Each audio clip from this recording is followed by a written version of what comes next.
Hello and welcome to Footnotes, the Cicerone podcast, the podcast to inspire you about outdoor travel and activities in the UK and across the world. I'm Hannah and thanks for joining us for the latest episode. In this episode, I'm chatting to Jonathan, Lesley and Joe Williams about trekking in Europe. We'll talk about some of the best places to go, whether that's for a peaceful trek, a quick, accessible weekend break, or a bucket list trip to see some of the highlights of Europe's mountains. It's a huge topic to cover in one episode, so if you'd like any more information about any of the areas covered, please have a look at cicerone.co.uk, where we have lots and lots of articles and books to help with your planning.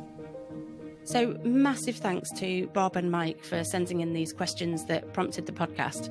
If there's anything in particular that you would like to hear us talk about or you want us to ask one of our experts, please do let us know. This is your podcast, so just get in touch and let us know what you'd like covering.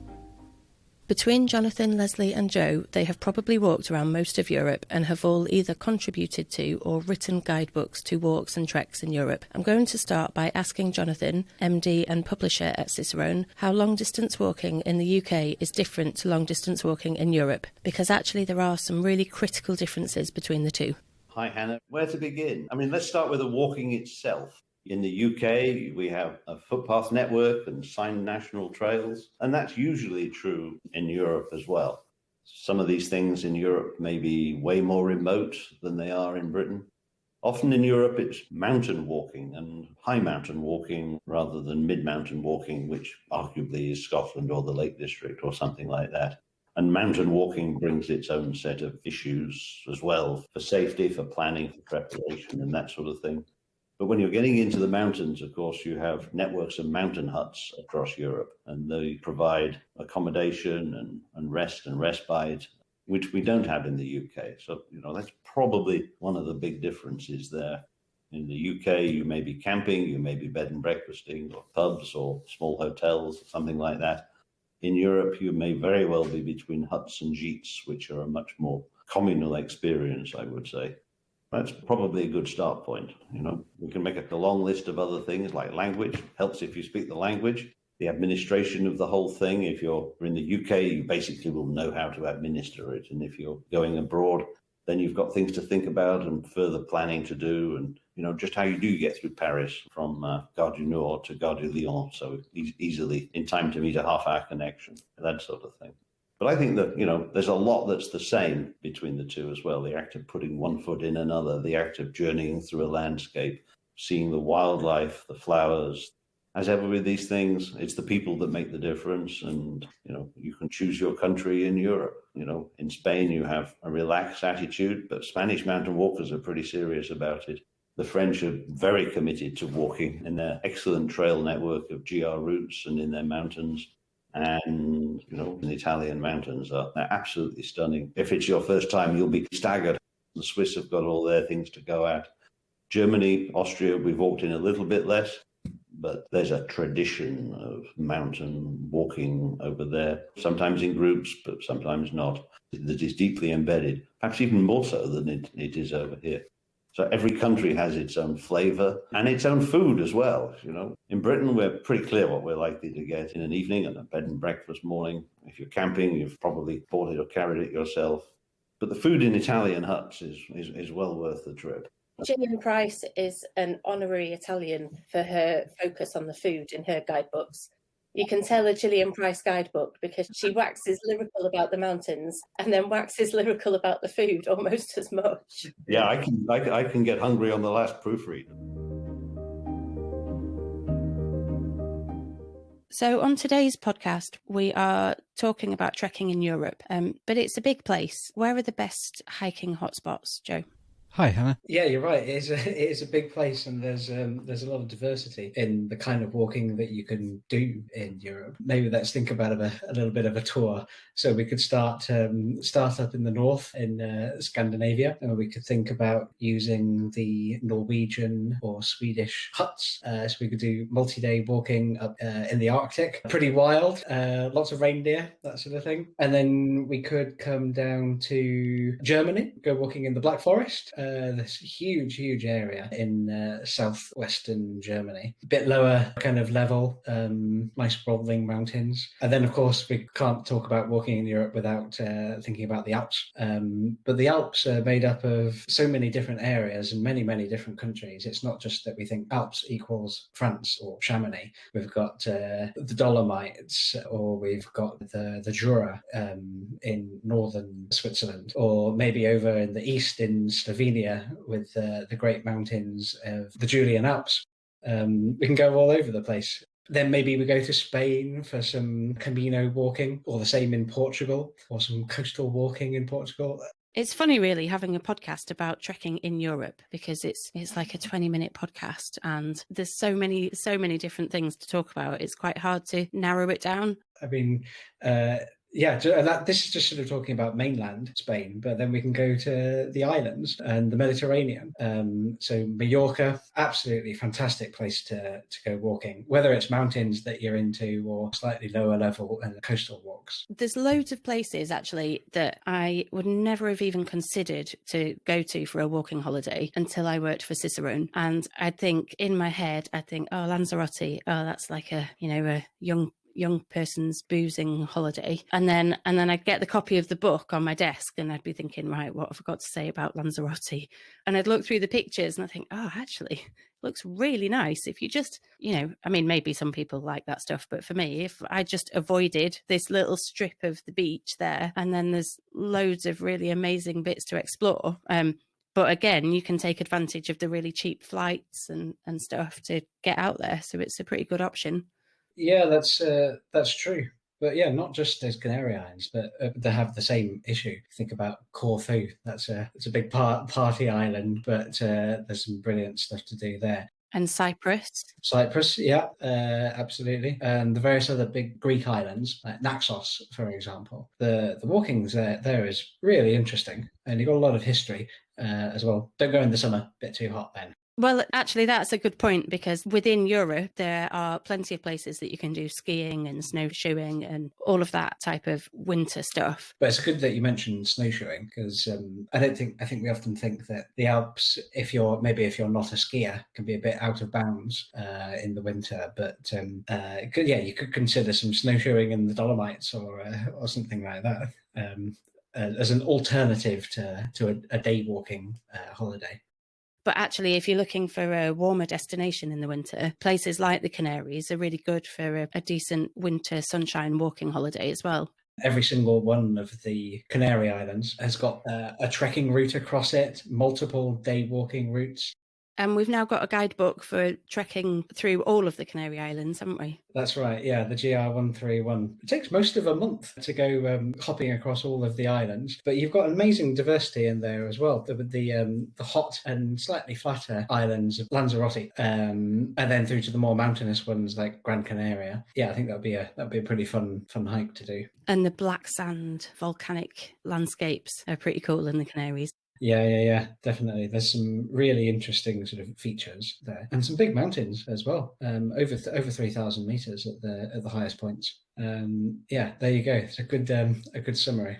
Some of our bestsellers are Trekking in Europe classics. There's a couple of really, really famous routes that attract thousands of people. And it almost might come across as there are 2 or 3 treks in Europe. And once you've done those, Europe's done. And you have to move on somewhere else.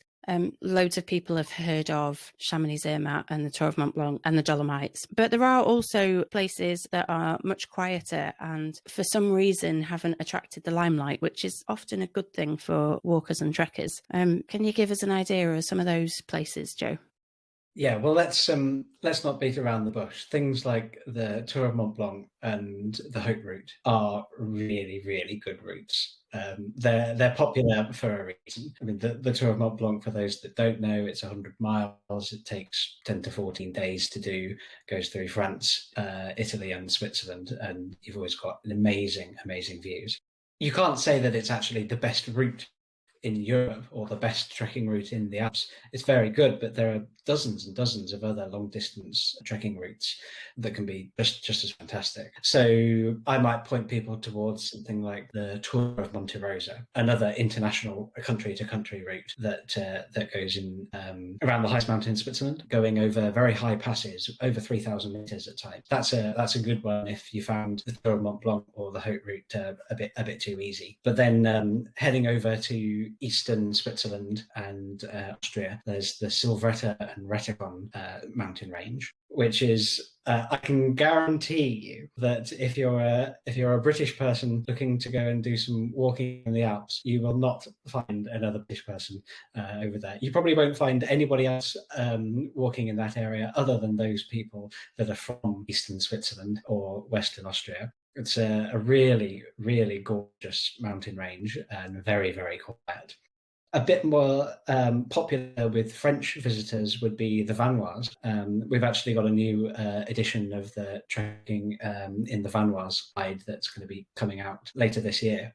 And then in Corsica, for example, the famous long distance trek there is the GR20, but you can get away from the very crowded and busy huts on that tough route and try one of the alternative treks on Corsica, the Maria Mare Nord or South, the Mare Monti. This is sea to mountains or sea to sea or coast to coast, as it would be. They're definitely a bit quieter. But then maybe if we think about Caminos and the pilgrimage routes, there's certainly some quieter ways of making your way to Santiago.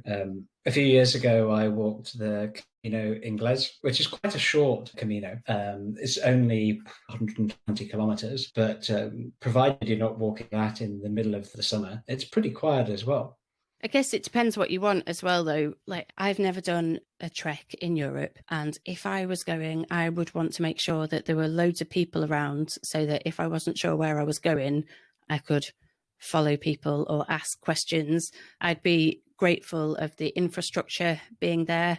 I'd be really happy with, somewhere nice to stay and Wi-Fi and these sorts of mod cons that you might not get on some of the quieter routes. So it's not to say that the really popular routes are bad or you should avoid them at all. Like you said, they're popular for really good reasons, but just that there is so much more to, like we were saying about Corfu and Cyprus and Lanzarote, there's more to them than you might necessarily realise. Yeah, that's right.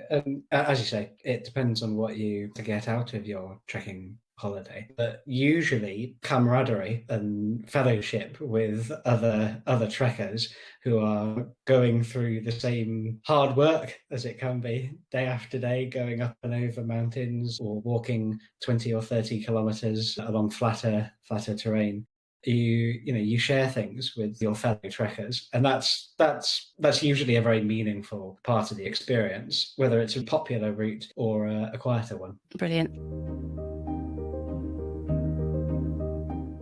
Shall I just spend a few minutes talking about huts? Across Europe, there is a very substantial hut network. Many of these are run by alpine clubs and similar organizations in each country. In France, for example, it was the CAF, the Club Alpin Français, which has recently renamed itself. They run a substantial network of huts, most of which are in the mountains. Similarly, in Switzerland, the Club Alpin Suisse, and Italian, the CAI. And the granddaddy of all these organizations is the combination of the Österreicher Alpinsverein and the Deutsche Alpinsverein, the Austrian and German Alpine clubs, which used to be one organization and still have a lot in common in how they do things. So the hut is generally in a nice calm spot on the mountain, usually tucked out of the way of the worst weather. You often have spectacular views from there and time to enjoy them.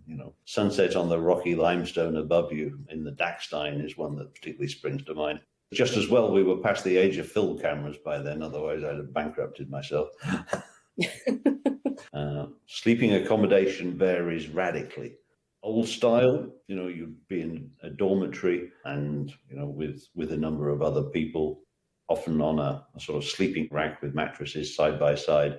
So there may be, 2 rows of 10 people or something like that. And then you have to go back to your, camping out days and deal with sleeping with other people. And for those who haven't done it for a while, it can take a little bit of getting the hang of. In those situations, I guess some people sleep well there. I sure do. But you have 3 bones of conflict, really. You have snorers. You have people who want to sleep with the window shut. People who rustle things late at night when you want to be asleep. But usually it's fine. Everybody knows what they're doing. Everybody's sensitive to everybody else, and it works pretty well. But increasingly across Europe, in France, Switzerland, are increasingly getting broken up. COVID is an accelerator in this because having a lot of people in a dorm is not the greatest thing. So smaller dorms with smaller groups are a safer bet. And I think they're what people by and large want to stay in anyway, if there's a choice. Some huts do have rooms for 2, but it's not that common. Austria, you can very often get a room for 2 or 4. Lights out tends to be at 10 o'clock if you last that long. And most people are up early and sharpish in the morning for a bit of breakfast and then getting back on the trail. But as ever with these things, it's the people you meet around the table and get to know. I mean, you can have lifelong friendships from people you met in mountain huts. Austrian and German huts are almost better described as mountain hotels and have, set menus with choices and this sort of thing, and are outstanding. In the eastern huts, you tend to have your own table. In France, Switzerland, Italy, you may very well be a communal table and served a set meal. The meal is almost certainly 3 or 4 courses, and it's, good nutritious food. Down in Slovenia, in the Julian Alps, they have their own particular diet there. It's a little bit simpler, but it's amazing how far you can go on barley soup. Switzerland is a little bit, betwixt. There's elements of French, there's elements of German, and there's some purely Swiss things. France, you tend to go with the flow. The menus are often set, but they're always edible. Spain, super, really, Getting dinner in Spain, now there's a thing. You're a trekker, you want to be off at 7 a.m, say. So do you want to be eating dinner at Spanish dinner time? No, because Spanish restaurants start serving sometime after 9 and go on quite late. How do you cope with this? I mean, one of the approaches that we've had success with is in a tapas bar, you get small samples of tapas meals, but there are larger helpings called raciones. A couple of plates of raciones amount to a great meal. And the wine, of course. There's quite a few calories in the wine. And the beer. You don't want to go running out of potassium on one of these treks. Absolutely not. So just for a soundbite for the podcast, are you saying that wine is a good recovery drink? I mean, I would have said I was a big drinker on the trail, but, a beer before a meal and a glass of wine with it does seem to fit the bill for me pretty well. Some people wouldn't want that. If you're in a hut, the extras can be one of the things that mounts up. So you may want to just be a little bit more restrained. In Spain, it's more likely that the wine comes with the meal anyway. So enjoy. We're offering podcast listeners 25% off any of our 162 guidebooks to Europe. Just go to cicerone.co.uk/Europe, choose your books and enter the code EPOD25 at the checkout. That's EPOD25. I hope you enjoy choosing and planning your next trip. It's interesting, actually, when you said about the hut should maybe be called mountain hotels, because I think the word hut does make it sound a little bit basic. And I've never stayed in a mountain hut. And I think my picture of what a mountain hut is probably quite rudimentary. And actually, you're getting a multiple course meal and wine and, company. And it doesn't sound rudimentary at all. It sounds like it's one of the highlights of the experience. Yeah, it's kind of, one of the reasons. I was more especially talking about the German and Austrian ones there, which have developed most in that direction. And when you get into very high huts, then the supply difficulties and construction difficulties do tend to take you towards a more rudimentary sort of thing. And we have got a whole book that it's not a guidebook per se, but it's more an ode to the mountain hut by Kev Reynolds. And that's full of his experiences of staying in huts over the years. And they've been so memorable for him that he was compelled to create a whole book about it. that's an indicator of how important they can be, but also somewhere that people can go and find out a little bit more about mountain huts should they wish. Kev's book cover, it's full of tips and hints and ways of fitting in and going along with the flow and making it work well for you, and ideas of where to go and that sort of thing. And yes, he'll talk about the differences between the huts in the various countries across Europe. Great book. And do you always try and learn a few words of the language when you're going trekking in Europe? Yes. Enough to be polite, but not enough to be impolite, I would say. I've got a reasonable amount of French and some Spanish, some Italian, some German. So yeah, just get stuck in pretty soon. If you're making an effort, people will appreciate it. And it's certainly very helpful to be able to order your own beer and food and make basic arrangements and to read a train timetable and these sort of things.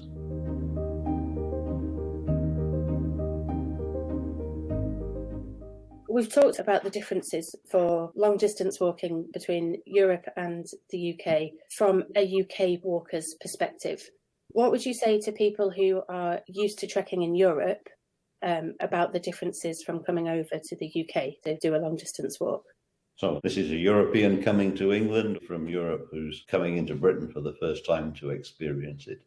Yeah, and if they imagined that the UK experience would be like doing the Tour of Mont Blanc, what would be different? Well, in terms of the trails, the trails are good. The British landscape is just incredibly varied. So, for example, if you were to take the coast to coast, you start off on the Cumbrian coast and then go through the Lake District Mountains. You get a limestone stretch through past Shap and Kirby Stephen before getting through into the higher Pennines there, and then coming down the other side, the Vale of York, and then just when you think you're getting there, you get the North York Moors, which are as tough as anything. You've been through 5 or 6 different forms of landscape over that period. Now, perhaps that's a little bit more than anywhere else. If you took the West Highland Way, you've got in essence, valley route, lowland route through the foothills and then the high mountains of Western Scotland. The Cotswold Way would have its own charms, but those Cotswolds are steep. There's a highly varied experience and plenty of interesting things to do. But, again, you probably do come back to the accommodation. If you're carrying a tent, then are there campsites at every location and that sort of thing? Other than that, you probably are organising your own hostel or bed and breakfast accommodation on the way through. I think accommodation is much harder to organise in Britain than it is in Europe. Going around Mont Blanc, there's a company, the Tour de Mont Blanc website, where you basically sort out your accommodation all the way through in a single go. That really doesn't happen in the UK. Hence, what we do have in the UK, and they also exist in Europe, is companies that help organise it for you, either carrying your baggage, or if you're self-guided, they can sort out the bookings for you. If you're fully guided, you could even get somebody to take you, as you can in Europe. But how you organise your accommodation, if you want to do it yourself, it requires a little bit more thought in the UK, I would say. But also it's fun in that you can poke around and pick and choose a little bit, and the choices are wider, because if you're coming to stay in a small town or a village or whatever, there may be 2 bed and breakfast options and rooms at a pub, for example. And if you're organising it yourself, you've got the choices quite possibly. Unless it's all fully booked, in which case it then starts getting a bit more interesting. And if you've got a dog, then that adds a whole different dimension, because you can only book certain places that will accept dogs as well. So, yeah. But potentially less sociable as well. Sometimes it depends on the size of the B&B, for example, though, because if it's a fair size B&B, you may have 3 or 4 other rooms in that accommodation, and you'll probably all sit down for breakfast at the same time. The key thing is to get stuck in, get up there and enjoy it. A long distance walk or a trek is a journey through a landscape, and that's quite different from going on a series of day walks when you're at a single base. You see much more. Your daily distance may be much the same, but when you're not walking around that circle on a map, it goes through landscape and you get to see more. You have the sense of journey, and yeah, strongly recommended. We hope you enjoyed the latest episode of Footnotes, the Cicerone podcast. We'd love to know what you think, or if there's anything you'd like us to cover in future episodes. Please email live@cicerone.co.uk or leave a review on your podcast platform. You can follow or subscribe to the podcast to make sure you don't miss new episodes, or you can sign up to our newsletter for all our latest news, events and guidebooks. Visit cicerone.co.uk for further details. We'll be back soon, but please come and join us on our social channels. We're on all the main ones at Cicerone Press, and we also have a Facebook group, Cicerone Connect, where you can meet and chat to other outdoor enthusiasts. Thanks so much for listening. We'll see you soon.